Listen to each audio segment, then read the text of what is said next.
Hey horror fans, hope you're well. Bored now, aka Keith. And today, joining me from her back room to discuss the film Backrooms is Madison Estes. Hello, glad to be here. Hey Madison, how are you? I'm doing good, thank you for asking. How are you? Not bad, thanks. And release Backrooms, which is by, or a first time feature by Kane Parsons, another one of these young whippersnappers who's come from the world of YouTube. A debut which is setting all kinds of records for A24. So along with Obsession, it is the recent really massive breakout hit from a YouTuber in what's becoming a trend. And it's based on his creepypasta series, which was originally on YouTube on his own channel. So the setup for the movie is it's set in the 90s. You have Chiwetel Ejiofor, who plays Clark, who's a struggling furniture store owner who discovers a portal in his basement leading to the back rooms, which is essentially an infinite labyrinth of yellow wallpapered rooms with this uncanny kind of feel to them, and there's potential dangers lurking. He's also in therapy, and he starts revealing some of what's going on to his therapist, Mary, played by Renette Rizif, and she slowly gets drawn into the plot. And he documents a lot of what's been going on. The thing I'm going to ask Madison, because I think I know the answer, but I think you have seen the original web series. Mm-hmm. Yeah. Not all of it, but I've seen several of the little mini episodes, and I mean, it's good for like a YouTube short film, but I definitely preferred the film. And I know there's a lot of people that said that they liked the YouTube series better. I disagree because I felt like it was a little bit more scattered, but I guess for those that really like the found footage format, then that would be better. But for me, I'm like, it's okay. It's, it's good for what it is. It definitely sounds like it has a natural home, maybe that kind of thing on like a YouTube channel. And for a movie, like you've obviously upgraded a little bit, and you've attracted quite a big lead star. Yeah, and it's also a lot more analog in the YouTube series, which some people are going to be drawn to. I'm a little bit indifferent myself, and in fact, I think it can get a little annoying if you go overboard with it, but which it tends to. So it's just not really my cup of tea. But again, like, it's good for what it is. Yeah, and that's something I was going to mention later in the review when we talk maybe a bit about what the movie's about and what have you. But I do think stuff like that, you can see it's made by a younger filmmaker, because I think like the youth of today are kind of like fascinated by that stuff, and there's a big like, almost because they didn't live it at the time, there's this big like interest around it, because that's the thing, is when vinyl made a revival, it was like young people pushing it. It wasn't older people. It's almost like the older people who lived it anyway were like kind of, yeah, whatever, we've kind of done that. And so I think that's one of the things I took away, is then I could kind of see it's like this very young guy who's like fascinated in this really old form of technology, especially nowadays, when really a lot of it is like defunct and people hardly ever use it. And just the fact that you see a lot of wires in this movie like leading to things, because like constantly we're moving away from like physical stuff like that. I agree. It definitely feels like a younger generation thing, which makes me feel so old to say. But but yeah, like some of those things, like the obvious VHS recording with like the date in the corner and that particular font. It's like, oh God, I haven't seen this since I was a kid. Yeah. And yeah, you're right. It makes sense since they've never seen it. That's fascinating and feels kind of foreign to them. So that might be why it's so interesting. Madison's dog is piping up. She's got strong views about that stuff and about the film. He's in the other room too. I'm so sorry. I don't know why my webcam is picking up all these noises today that it usually doesn't. Reviewing Backrooms without him. How could we? Yeah. So I felt like, yeah, there were some problems for me with the script, but overall I thought the acting was fantastic. The stage production and the sets, like, oh my god, when they said that it was all practical and there wasn't like CGI or anything like that, even the monster at the end is practical. I was like just even more impressed because that's, you know, how many filmmakers, especially independent filmmakers, do that anymore. So yeah, super impressive. And I think that it shows because it looks so just gorgeous on screen. And, you know, considering this has been adapted into video games, I think that it would have been easy to take that shortcut. So I really respect that they put all of that work into making it, you know, doing the practical effects and making it look so good. And, you know, the atmosphere is fantastic. I thought the music that they used really helped set the scenes. So my only complaint, I think, is with the script. And even that's not too bad. It's just, I did feel like there was a little bit of a lull in the middle. And towards the end, I felt like they explained too much. Like usually, like with Iron Lung, I was like, I want answers. I want to know what happened to the people that disappeared. I want to know this and this. With this movie, I was like, I'm fine if they don't explain anything, like at all. Like, because that's the main appeal, is that it's, you know, so mysterious and we don't understand where it came from. We don't understand, you know, why does it, you know, what was the purpose of it, if there's a purpose. And it's almost like walking into a portal to another world. Or it kind of is, depending on your interpretation. And I did feel like at the end, not to get into any spoilers, but there's some characters that come in that kind of like explain what the Backrooms are, or at least what they think it is. And I was like, I don't know. Like, I think there was a different way they could have got those thoughts into the film without having to literally just bring in a character that explains it to another character. Yeah. And then I was also like, why would they even bother explaining it to her? I'm not sure about that either, because if they're real scientists and they're studying her in this environment, you wouldn't want to explain to your subject your theories, because that can affect the way they interact in the environment and affect the experiment. So I was like, it just felt very strange to me. And when I watched it and I found out the filmmaker is like 20, I was like, yeah. And I think he did the script too, or at least was heavily involved in it. I was like, yeah, it kind of feels like a rookie mistake at the end. Kind of like being afraid, or maybe I don't know, maybe he was pressured to do it. I don't know, but it definitely felt like he got to the end of it and was like, okay, what if people are mad that I don't answer it? I better give them some answer. I better give them something at the end. But I did really like the last scene. And when you combine it with their theory about what the Backrooms is and how it functions, and then you see that last frame, that it's creepy. So I do like that. Yeah, I just felt like it was a little bit clunky at the end for what was otherwise a really solid film. And like I said, there's a little bit of that pacing issue with like, okay, can we just get into the Backrooms now? And and then when the characters, it kind of switches POV.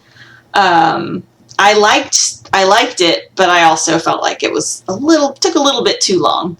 But yeah, but that's kind of like my overview. There's a few small mistakes, but like it's a really solid film. I think that it's really impressive that the director's so young and that it's his first film. It definitely doesn't feel like a first film. It feels like someone with more experience in order to like achieve these effects and to create such an unsettling atmosphere. So yeah, I really enjoyed it, and I think that it's a really great film that lives up to the hype. Yeah. No, that's fair enough. And I can see what you're saying about the ending. I sort of had thoughts on that and thought, yeah, is that quite satisfying? And I think part of it might be then they are thinking in terms of sequels or more things or add-ons. And is that something they go into more in the web series? Like, do you get explanation for things, or is it just more than they go into other like characters and dimensions? And I didn't see the whole series. I've only seen clips, and and someone actually went in and put all of the clips in order in like a playlist. So I was like, okay, I need to go back to that. Yeah. But yeah, so that's really cool. But like when I was watching it, I saw like clips here and there, and it wasn't. I don't think it told a cohesive story, but maybe I just didn't see all of them. But yeah, it definitely has different characters, and I don't know if it ever provides an answer. I don't know. I might not have gotten that far. I don't know. Yeah. But I think I definitely agree with you. Then some movies you want more of an answer and some you don't. And I think this is one of those. I think there's more power, there's more mystique overall. I think if you don't give that answer or the experience of the movie, you get to the end and I don't think you necessarily have to have it explained. I think it's partly what the characters are going through and their experiences and kind of just going on this ride with them. And I also didn't mind that they had theories about what it is, but it just felt like the way they kind of dumped it all at the end. It's like, there had to be a more elegant way to do this. Like even the main character, if he had explained it to the therapist, because again, don't want to get into spoilers, but he'd been in there for a little while. We don't know exactly how long, I don't think, and time might work differently in the back room. So, no TV. So even if time works the same, it might feel like a really long time. But like he certainly had time to think about what it is. So he could have just delivered his theories. We don't have to have sorry, I'm trying so hard not to get into spoilers, but the more official, I guess, theory about what it is from people that have more experience with it. So, like I said, the information and the theories are okay, but I definitely didn't need confirmation, and I didn't need it just dumped at the end. So, yeah. Especially because we just had this really intense kind of climax to the film with a chase sequence. It was super exciting and satisfying, and then to go from that to sitting in a room and talking to the character, and it's like, oh, this is different. But it might also be because I think we've both seen lots of films that have they kind of end with that a little bit. It's like almost okay, it's a peek behind the curtain now, and we're going to show you this just as a way to end it, and you kind of a bit of a reveal. So it might be partly that. Then we've seen that kind of thing a lot.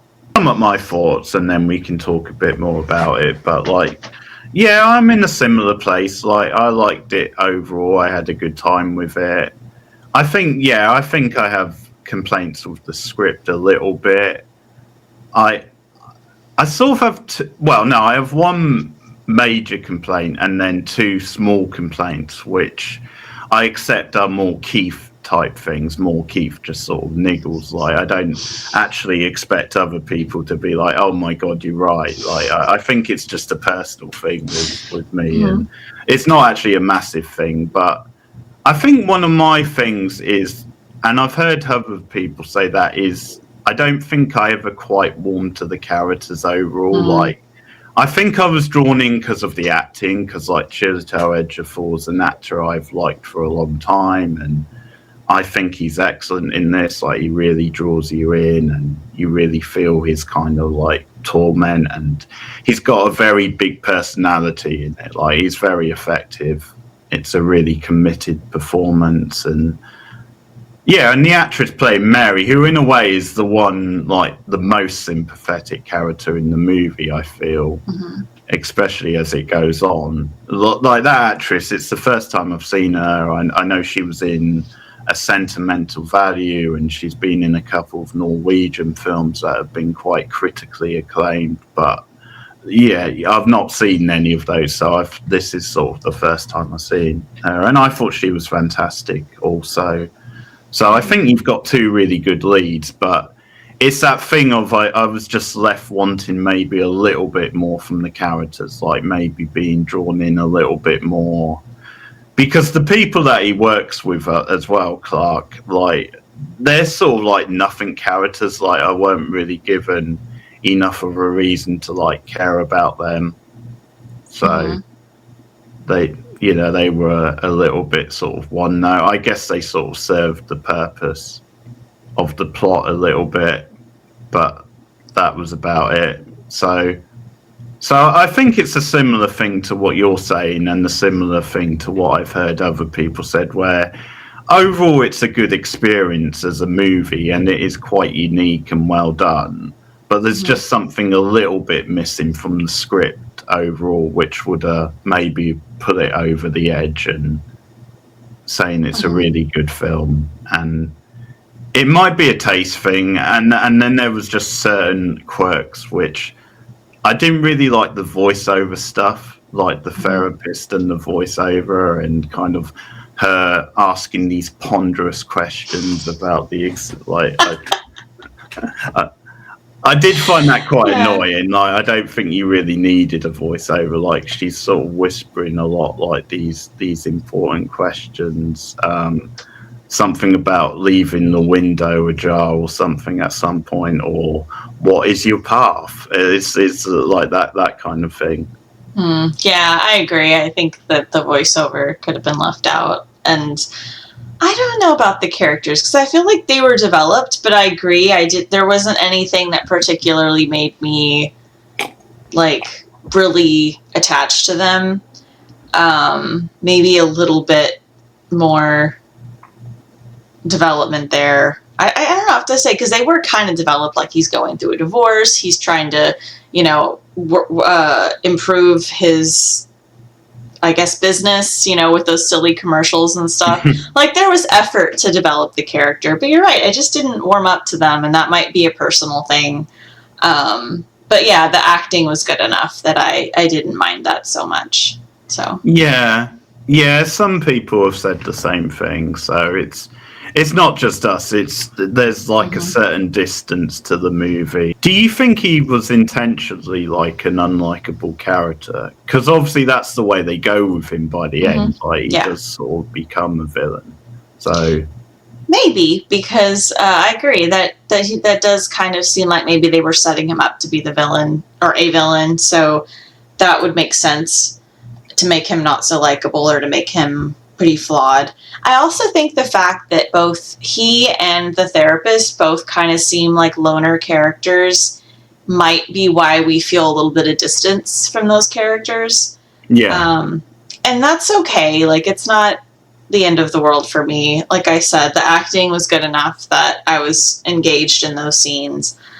But yeah, that could explain it too. Having two loner characters sort of makes it feel like we don't know their internal thoughts and feelings as much, because there's no one to bounce ideas with other than those two people that worked for him, that end up joining entering the Backrooms and joining the plot. He doesn't really share his thoughts that much. Even when he shares with the therapist, he's sharing like what happened, as opposed to like his feelings or any experiences or anything like that. So yeah, even though we know a lot of the stuff that's going on in his life, it does feel like there's distance there. And I don't know if that's intentional, but it does, like you said, it makes it harder to connect emotionally with the characters. It's like a personal thing with me, and I think you might have brought up something similar, but there's a couple of times where it's just like, it does go into found footage stuff, and I think overall I am just a little tapped out with found footage stuff. So I think there's a couple of moments where I'm not necessarily faulting the movie for this, because I think the sort of movie it is, maybe it needs to do it, and it does it a lot better than a lot of movies. But maybe I just felt a bit checked out of a couple of scenes because I'm kind of done with, you know, people being pursued with a camera, and you know they're being caught on film, and you're following them into different locations, and it's all in real time. Like maybe I'm just a little bit with that. So I think there were scenes where I checked out a bit because of that. Yeah, I kind of disagree with you there. I liked the opening with the found footage, and then I felt like it made sense for the story because he's trying to get proof that they would bring a camera in, and then that would make sense to do the found footage. And I felt like there was just enough to not annoy me, because I agree, too much of it annoys me, and I just kind of feel like, yeah, I'm a little bit kind of done with it, but I felt like it didn't go overboard. And since the original series had a lot of found footage, it made sense that they would try to incorporate some of that into the film. I did kind of do that thing, though, where it's like they're running from something, so it's like, why would you still have the camera? But it's okay. It's okay. It's fine. You just kind of have to suspend your disbelief in those moments. And I liked the part where they dropped the camera and you see some weird stuff happen. So that was kind of chilling. And so I think that they did it well and they didn't overdo it. So, yeah, a little bit disagree there. I didn't mind it. Okay, yeah, I mean, that might just be a personal thing. Like I said, it's not really...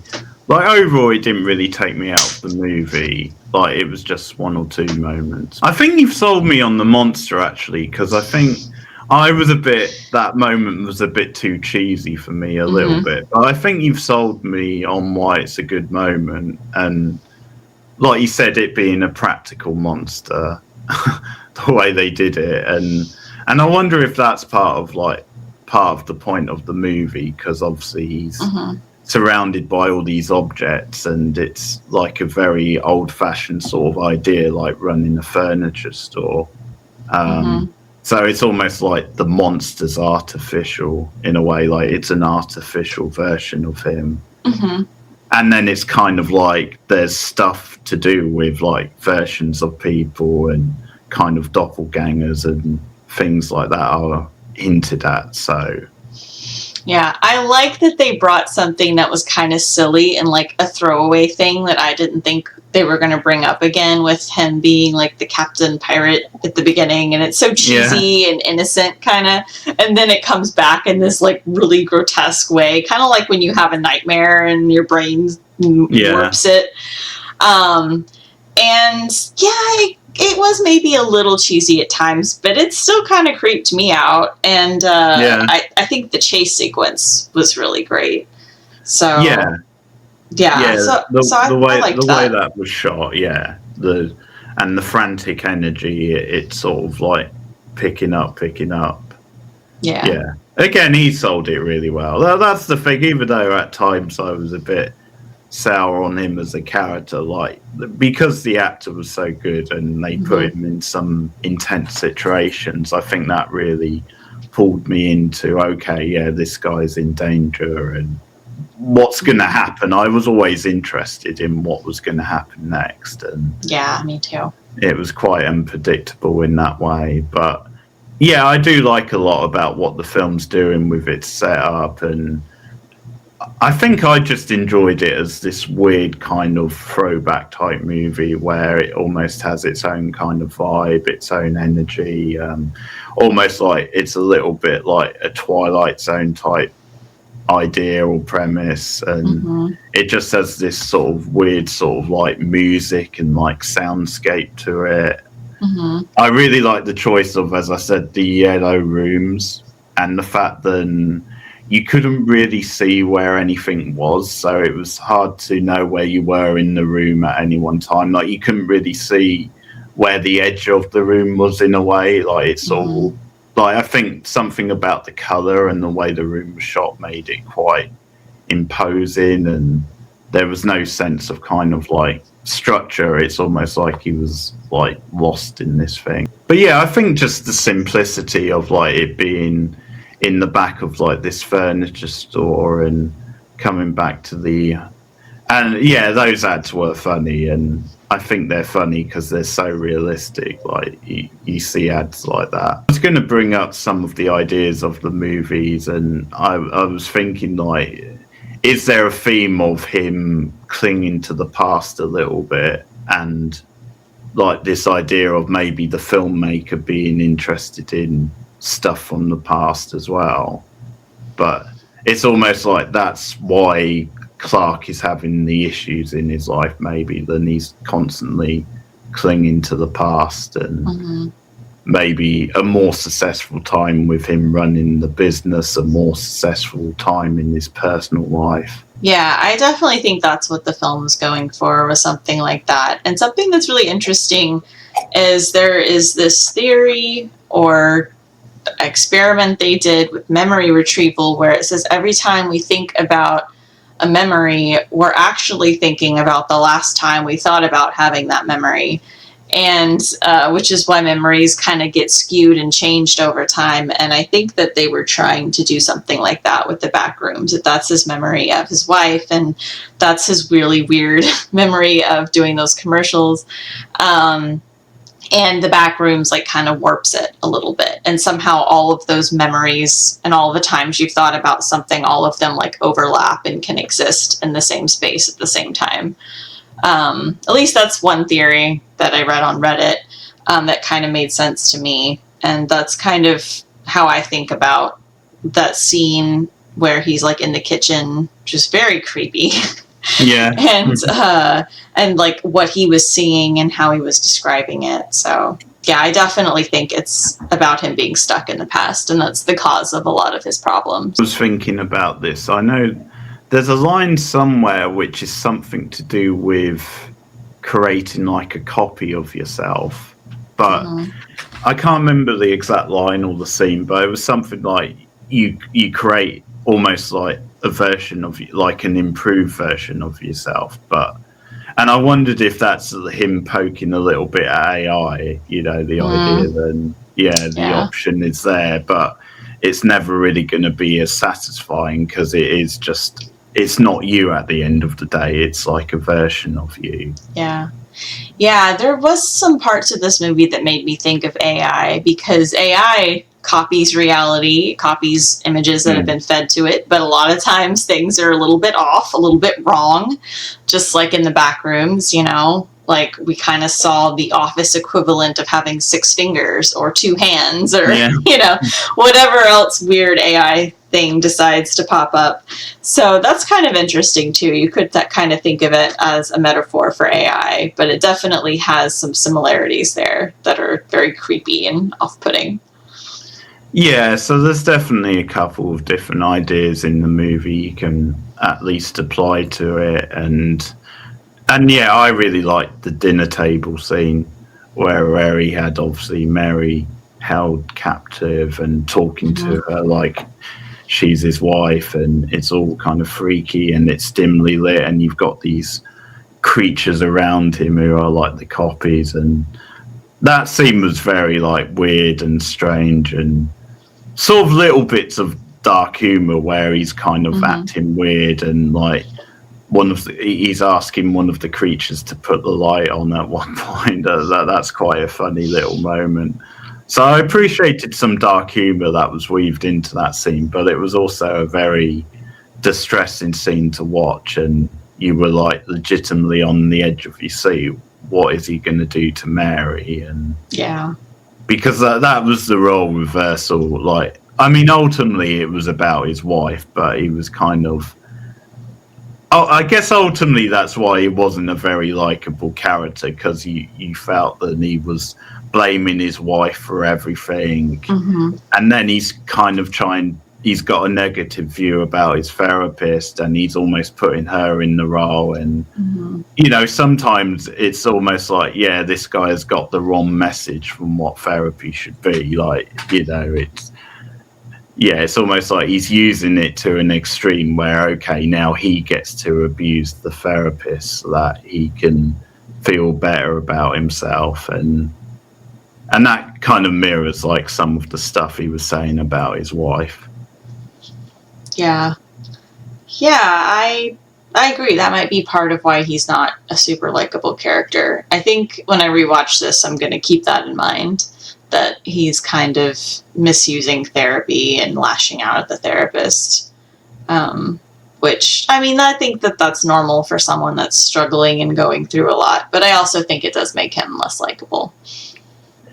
Yeah, I think there was just like a line that he stepped over, and again, that particular scene, you're meant to just think, okay, his mind has been warped and he's been taken over, so he's not thinking straight. But yeah, it's almost like I sort of saw like a little bit of a misogynistic side of him coming out in how he was talking about the wife.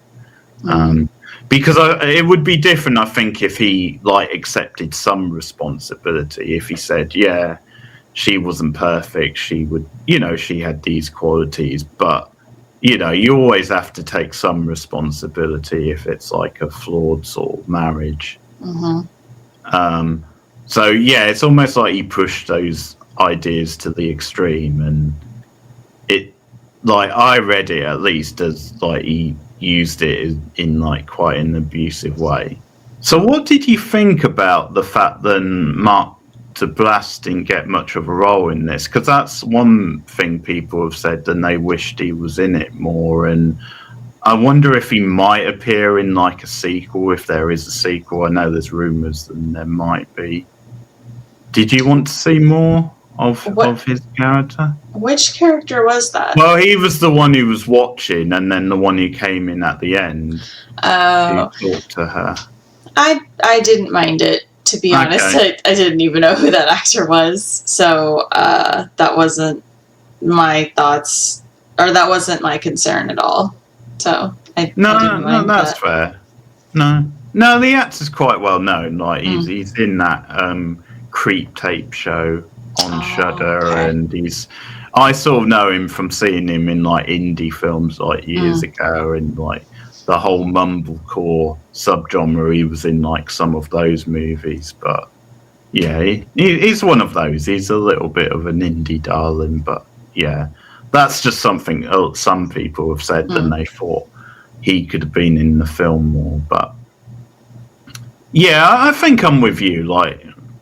Okay, if we got a bit more from him, I wouldn't have complained. But yeah, it probably wasn't necessary. I quite like the idea of this is the guy behind this, or this is why he's been watching her or watching the Backrooms or movie. But yeah, I also agree with you that maybe it was a bit over explained, and you're then going from one extreme to the other. It felt a bit tacked on, maybe.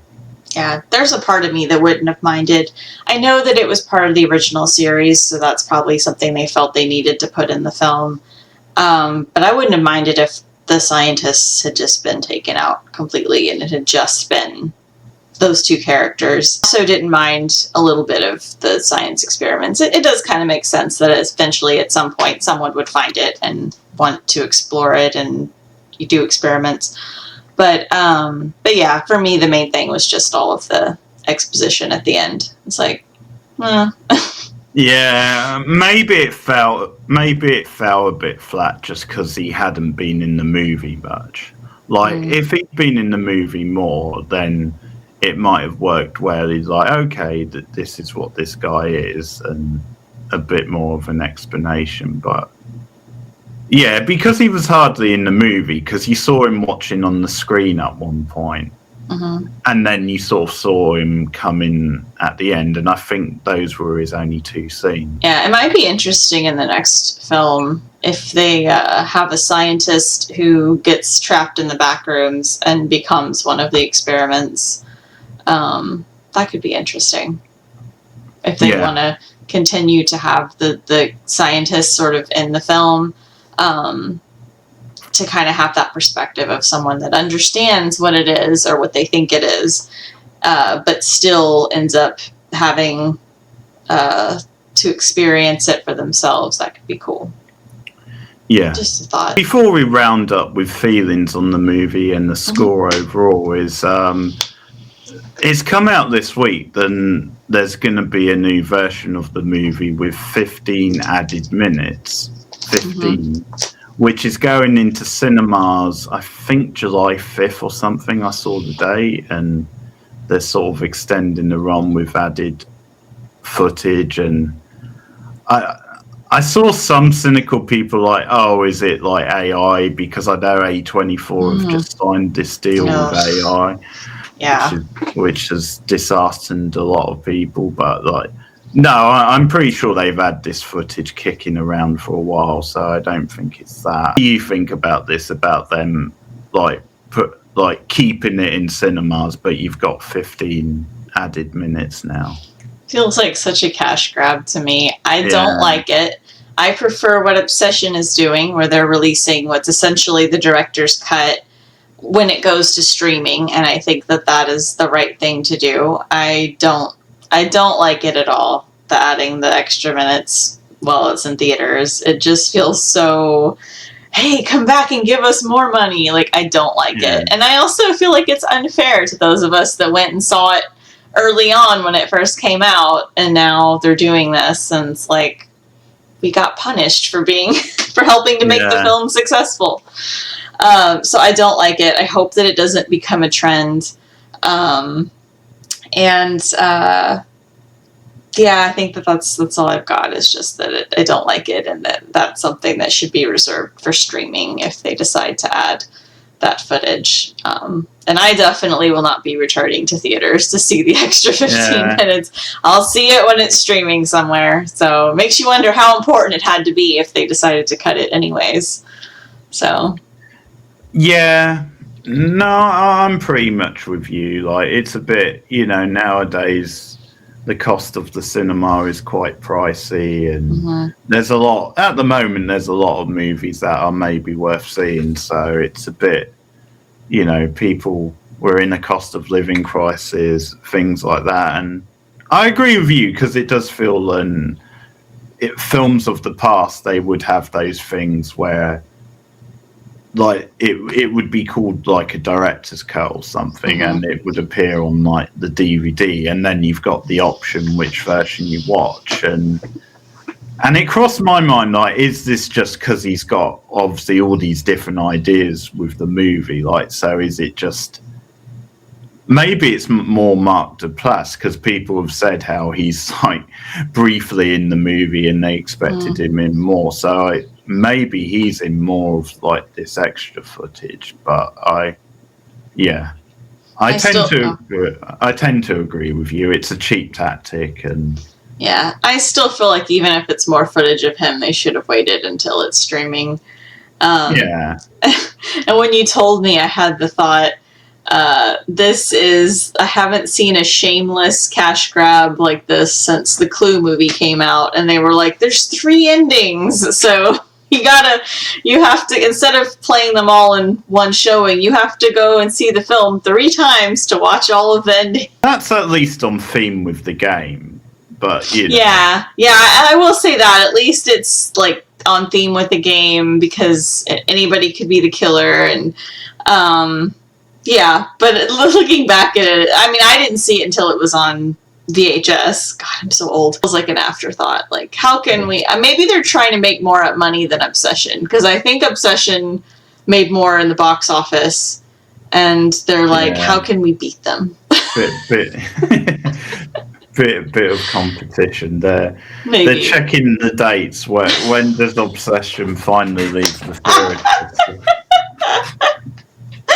We're gonna get more people in as soon as Obsession stops stops being in theaters. Yeah. Anyway, 15 minutes ago we were talking about Backrooms, but so let's just round up. Okay. So overall, out of 10, what would you give Backrooms? And you can use a 0.5. Probably 7.5 or 8 out of 10. Okay. So still pretty high for me.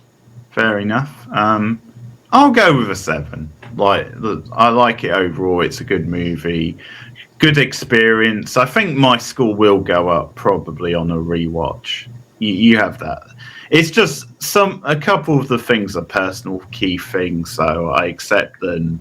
They're not deal breakers. They're not massive things that are going to take you out of the movie or like spoil it overall. It is just a little bit of a niggle, the writing and certain things I would have done differently. A little bit like you, but we're in similar places. Like, it's a good movie and quite a unique movie, and I think that's the thing, what you mentioned as well, for him to have done this movie as his first feature and for it to be as good as it is, like, because some directors never make a movie this good. Like, you know, even if he then goes on to a bit of a mediocre career, which like is possible, at least you always have this movie, and it was such a good first time movie for him to do. And I'll definitely keep looking in my Backrooms and watch more of the Backrooms. I will check out, because I also noticed with the series it's the Backrooms, so it's a way to like separate, like, because he knew he had a movie coming out. The 7.5 and the 7, so yeah, pretty highly recommended. Backrooms, which is still in cinemas now, and you can make up your mind whether you want to see the extra minutes. If you go in the next few days, you might catch it without, but if you haven't seen it, it doesn't matter. But it's just a bit of a niggle. But yeah, it's funny, isn't it? Then you might have that of someone goes and see the added stuff, and they might have a little bit of a different thing with the movie. Like, it can change a little bit based on that and what those scenes added or didn't add. So we'll see. But I agree with you. I think that sort of stuff does work quite well as a bonus thing on streaming or like a DVD style extra. Yeah. Yeah, it's definitely a reason to rewatch it, even though I wanted to rewatch it anyways. So, I mean, I'm excited to watch it again when it's streaming. On principle. Yeah. Okay, so that's our review of the Backrooms, guys. I know a lot of you would have seen it, so comment down below. Let us know what you think of the movie. Do you agree with some of the stuff we've said? Also, what do you think the movie's about? Do you have ideas on that? Some of the positives, the negatives, and also comment about the web series if any of you have seen that. I'm sure some of you would have done. So like and subscribe. This is going on both channels, so we can both put it out there. Madison, if you want to talk a little bit about your channel. On my channel, which is just my name, Madison Estes, I talk about horror movies, horror books. There's a few writing vlogs. I'm also a horror writer, and that's about it. It's anything horror themed. So if you want to check it out, again, it's my name, Madison Estes. Yeah, and she does excellent trend videos. Oh, yes. And yeah, once a year I do horror trends, which is like what's popular, what themes keep emerging, and what types of films and things like types of horror films and things like that. And also, Chris is going to kick my butt. I forgot again. I'm also one half of the, I guess, podcast channel series on YouTube, the Jigsaw Files, where we talk about the Saw films. And right now we are going through all of the films and basically just doing kind of a revisit for each one. We are about to do Saw 3, so I don't know if that might already be up by the time this goes up.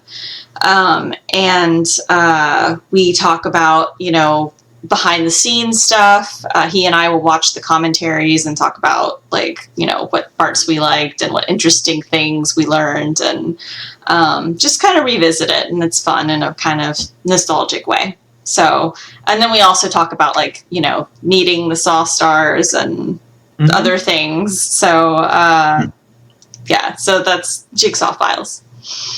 Very nice. Yeah. YouTube and also audio podcast. I'm bored now on YouTube. I do a mix of film, TV reviews. I do some older TV. So I've been doing stuff like Buffy, The X-Files, various things. Pretty soon I'm going to be getting started on Star Trek to mark the 60th anniversary. I've also done some of the current Trek shows as well on the channel. And I do a lot of horror reviews, so I've done some of that stuff with Madison. I mean, speaking of Saw, I do franchise reviews of different horrors, so I've done some of the big horror franchises. I've done Halloween, I've done Scream. Pretty soon I'm going to be doing Friday the 13th. And at some point also we'll be doing Saw, so chances are Madison will join me for some of that stuff also. So I do a variety of things. At the moment I'm doing like a summer season, so summer themed episodes of TV or summer blockbuster style movies. Pretty soon I'm going to be doing the Beverly Hills Cop trilogy of movies, so if you're into those movies, that's something to look forward to in the coming month. And there's also bonus content, so bonus commentaries and reviews, and that's over at patreon.com/boardnow, or you can become a channel member at 3 different tiers. You just hit the join button on this video, or you can hit the hype button, which helps get me out to more people. So yeah, lots of free and fun ways, but the most important things is to hit that like button, comment on the video on both channels, and also to subscribe if you are new to the channels. So thanks everyone. This has been Board Now. My guest Madison. Thank you, Madison. This was a lot of fun. And look out for more content from us soon. Take care, everyone. We'll see you soon. Bye. I found something in the store. Okay. What did you find? That's what I'm trying to figure out.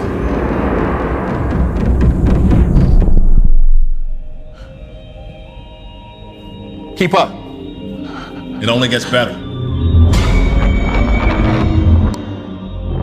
You got the camera, right? Or you can borrow it again.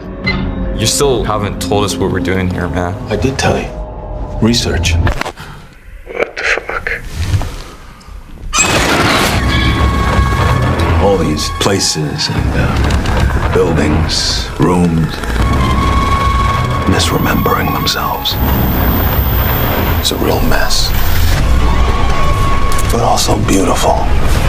In a way. No? Clark, where are